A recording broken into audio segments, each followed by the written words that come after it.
welcome to the kitchen. Today I'm going to show you how to make a geode cake.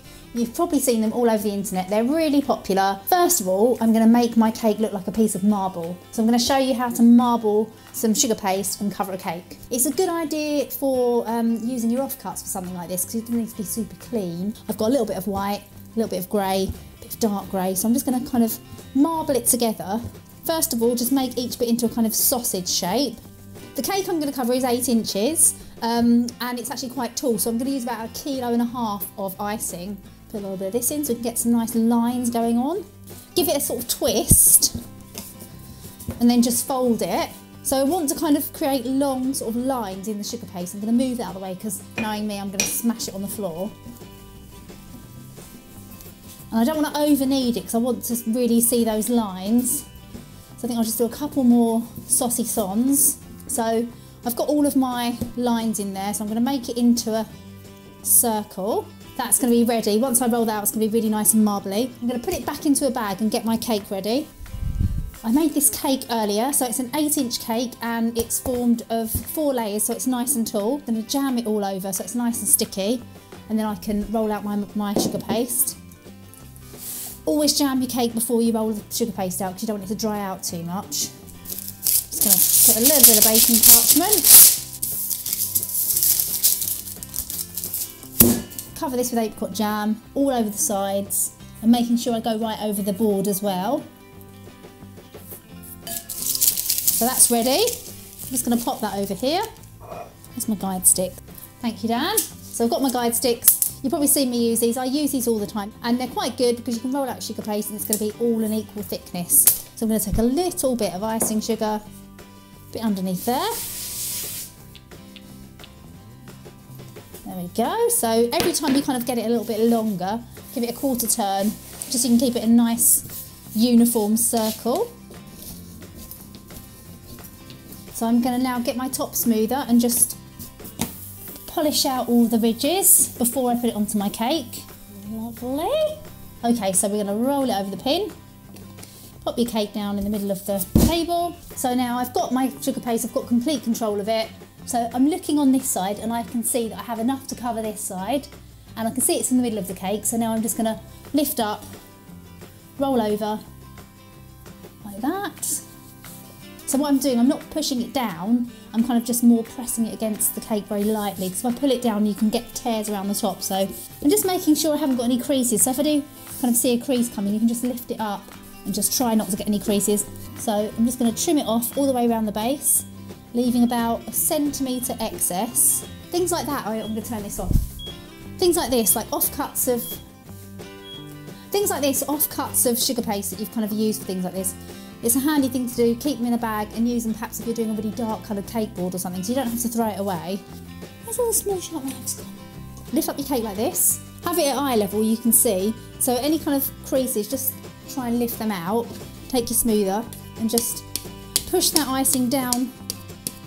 So just using the baseboard as a guide for your knife and just trim it all the way around. You can do it onto a turntable and just put it on top of a smaller cake tin and do it that way. Pop it back onto your board. I mean, already it's quite neatly covered because I did a good job of it. But I'm going to now use my smoothers just to kind of get it as perfect as I can. So a little bit of icing sugar, my hands. First of all, I'm going to go around the top edge, so I'm just using the palm of my hand. Just go around the edge. 2 side smoothers. One to hold it and the other one to kind of swoop round. So that's pretty good. I'm happy with that. So your cake's all covered, it looks like a big piece of marble. Ideally now I would leave that to set for a good few hours or even overnight before we kind of then go in to do our decorating bit. I have actually made one earlier and this is a bit of more of a gentle marbling effect. I'm going to do a big cut into the side of the cake. This bit annoys me a bit here, so I'm going to cut into it here like that. What I'm going to do is cut a piece of the sponge out, a bit of buttercream, and then we can start to put in our rocks. I'm just going to sort of do it by eye really, it doesn't need to be exact. So I'm going to just kind of go like this. Into there like that. I'm going to actually take this whole piece out now and then just neaten up the kind of sponge cut inside. Look at that. That's it. I'm just going to cut this away.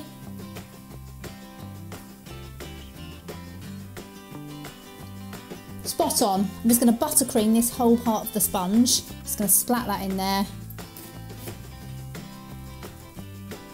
And just cover over the open sponge. There we go, so that's nice and neat.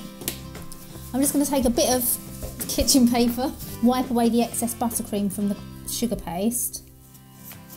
Brilliant, so now cake is all prepared.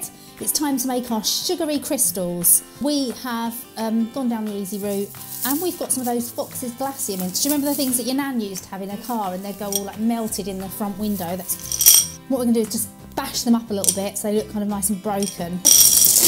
Do some glacier mint murdering. Shine bright like a diamond. Look at that. All I need to do is plunge the pieces of mince into the cake, get them all set in, and then we can start to add the colour. So start from the middle outwards.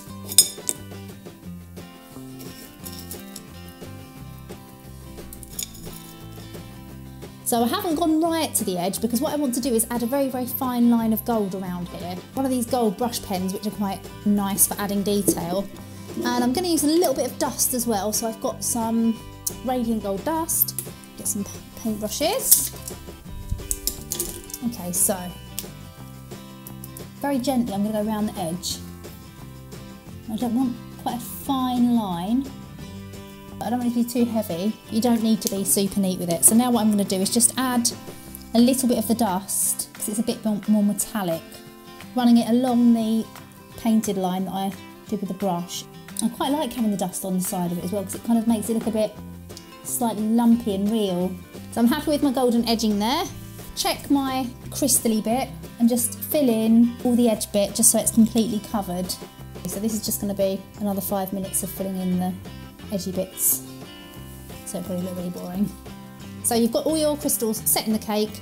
It's now time to add some colouring. So you can do all sorts of colouring, but I like the classic sort of purple that you get in, I think it's amethyst. I should have checked that in advance. I've got a little bit of grape violet food colouring gel. It's quite thick, so I'm going to loosen it up with a little bit of water. So I'm going to just make this into a nice paint. We're going into my crystally crevice. It's quite a strong purple. We're going to have it very deep purple in the centre and then very pale as it comes out. So it's kind of light on the outside and dark on the middle. So I think maybe a tiny bit more purple in this bit here. Oh, lovely. Look at that.